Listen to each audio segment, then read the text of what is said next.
Hey guys, Nathan from No Bueno Games here, bringing you my first ever Minecraft upload, and this is top 10 pro tips for Minecraft Xbox One.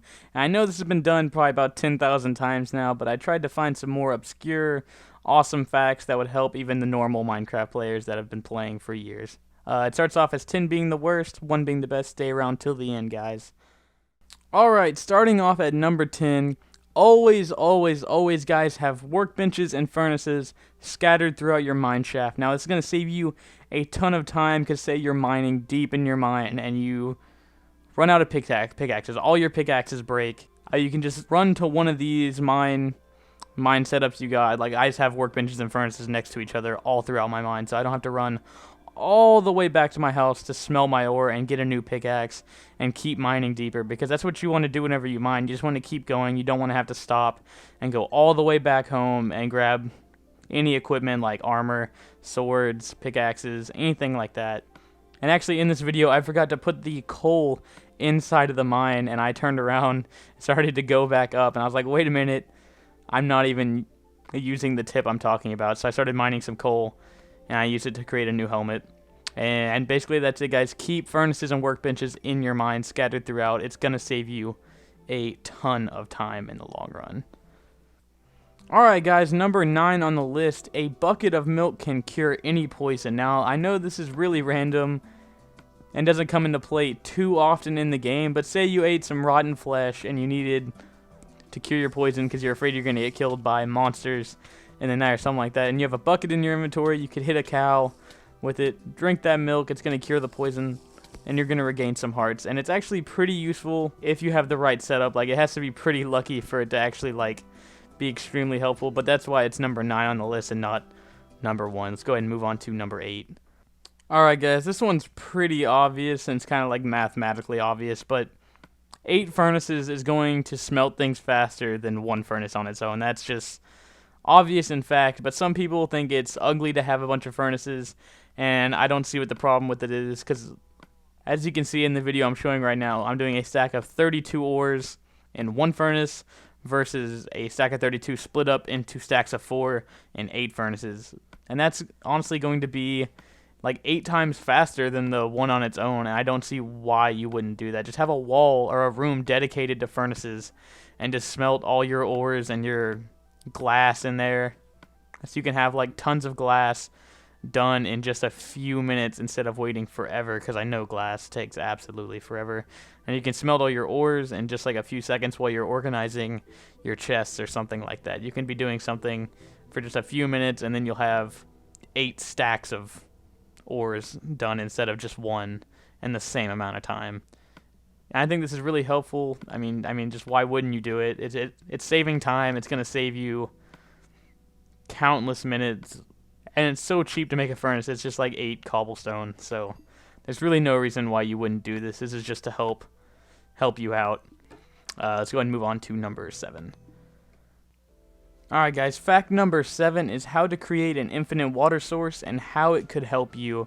If you like to live in like the rainforest or just like on the plains where there's trees and everything like that, this might not necessarily help you, but it may. So I'm going to go ahead and cover it anyway, because a lot of people don't know how to do this. Basically what all you need is 2 buckets of water and some cobblestone or dirt or whatever you want it to look like on the outside. So you take the cobblestone, and I'm going to go get my second bucket of water here. I'm going to speed it up. And you basically want to create a rectangle shape with 3 blocks in a straight line in the center. I actually messed up building it the first time, but you can actually do it a second way, which is a square with 4 blocks, just a 2x2 square in the center of it, and then you can put the water in there. And basically how it works is you take the 2 buckets of water that you got earlier, and you put it on the opposite ends of here, and it's going to create 3 source blocks. And then whenever you have that, you can take a bucket from the middle source block, and the 2 on the outside will merge together to create a 3rd one again, and you can keep doing this infinite many times. And that's how you make an infinite water source, guys. This will really help if you live in the desert and there's no water next to you, something like that. This actually ties into a later tip, so stay tuned for that. Okay, guys, tip number 6 is kind of common sense. You're just going to want to organize your chests from the get-go. Right on the first day, you're going to want to get a bunch of chests. All it takes is like planks, oak wood planks, any planks, it's going to work. And you just organize it. You put signs on the wall, and you can organize it with potions, anything like that. It's going to save you an immense amount of time. I've learned this by playing hours and hours and hours of Minecraft.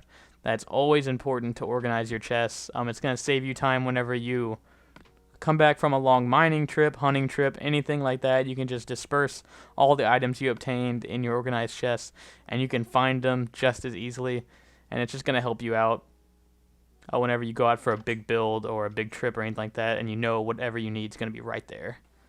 Alright guys, number 5 is clear around diamonds before you mine them. So if you find some diamonds, clear out every single block that is touching them. That's basically all this tip is, because diamonds are the most important material in the game, in my opinion. Some people would think, I don't know, wood or stone would be. I don't know what their reasoning would be behind that. But I've heard that some people don't like diamonds as much as I do. But I freaking love diamonds. So I make sure that I get every single one of them by clearing out every block around them to make sure there's no lava hidden. Just like that. Look at that. Lava right there. Because I don't want to mine it and it falls into lava and then I lose that diamond forever, because that sucks. That feeling you get whenever you lose a diamond over just a simple mistake of not clearing and looking behind it first just to make sure there's no lava or something like that. Like some stupid reason. It's just the worst feeling in the world. I don't want you guys to feel that. So this is a tip for whenever you do find diamonds, if this is your first time playing Minecraft. Clear around them to make sure you get every single one, because they are important and you will need every single one of them. Let's go ahead and move on to tip number 4. Okay guys, be sure to build a fence around your house. This is a bit of a dramatization with the amount of creepers I spawned in, but don't worry about it. You have to build a fence with fence gates and torches on your fence. Trust me, this is going to save you a lot of deaths from creepers or monsters sneaking up on you, because they will not spawn where there's light. And it's also nice to have your mine shaft in there too, so you can go night mining and all that good stuff.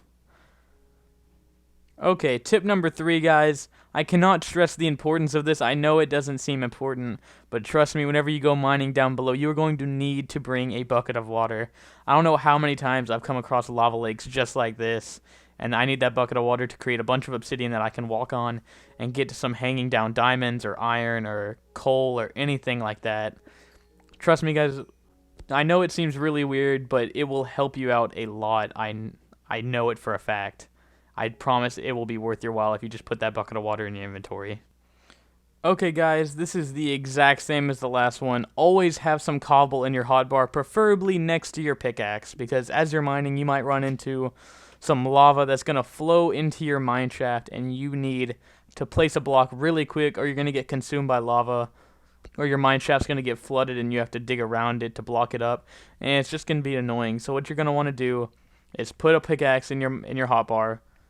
And the hotbar is that little bar at the bottom where you put all the stuff that you can access and hit stuff with. And have some cobble or dirt or anything like that that you can stop with. As you can see in the video I'm doing right now, I stopped my mine shaft from flooding with lava, and I can just keep on mining. It's no big deal. It's nice to have a full stack, because that way you know you're absolutely covered. There's no way you're going to run out or anything like that. Number 1 on my list, what I think is the most important thing, is never, ever, ever dig straight down or up. No matter if you're lost in a mine shaft or in a cave system or anything, do not ever dig straight down. I guarantee you it will not end good. Either you're going to get lost, or fall into a cave system, or fall into a pit of lava, or something bad is going to happen. It has never, ever turned out for me. Like, it's never going to turn out good for you guys, because it's always going to be a pain in the ass to get back out of the hole you're digging if you're digging straight down. And digging straight up isn't smart either, because you can dig into a pocket of lava from underneath, and then you have nowhere to run. It's going to fall on top of you, and you're going to die. And there's no hope. So that's my number 1 tip, guys, that they don't tell you in the tutorial. Okay guys, well that does it for the video. Please tell me if you agree or disagree with my list in the comment section down below. Please subscribe to stay up to date with all my Minecraft and Destiny videos. I'm actually going to be doing a Destiny boss fight strategy video next, so please subscribe if you want to be updated when that comes out. I also have a Facebook page. It's facebook.com/NoBuenoGames. I upload all my videos there, and I'll catch you guys next time.